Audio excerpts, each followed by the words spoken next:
Nu-i târziu să cred, nu-i târziu să cred în glasul tău și în mâna ta și în privirea ta, să cred în ea, să visez că mi-aduci lumini, însă tu dispari în fum și pașii tăi se pierd pe alt drum. Te chem acum, locul tău ca un arbore de argint mi-a amintit că povestea noastră fără de sfârșit va încuna într-o zi iubirea mea și a ta.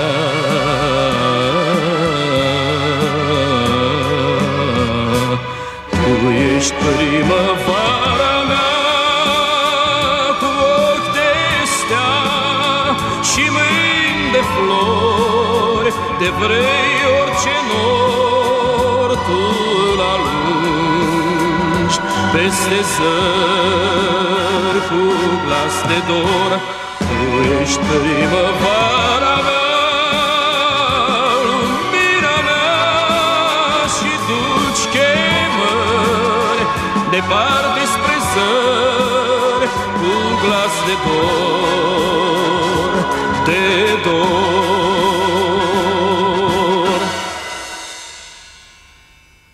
Ai plecat și în urma ta râul n-are glas și ochii mei rămân pustii și mă întreb mereu când ai să vii.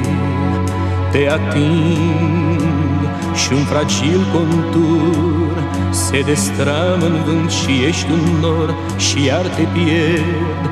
Ești un gând amăgitor. Ai plecat și ai lăsat închisă în floarea ce-o purtai bucuria întreaga soarelui de mai și ai ascuns un dor în taina stelelor.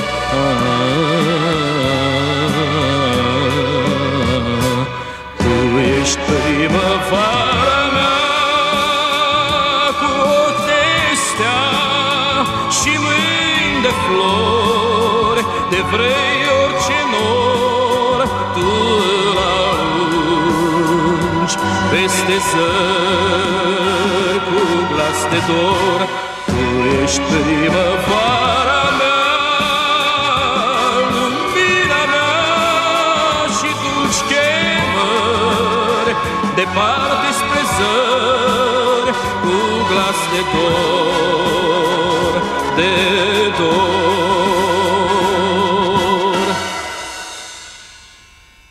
Nu-i târziu, nu-i târziu să-ți spun că iubirea-n zori, răsărit de flori, nu se poate opri, nu se va sfârși. Oare să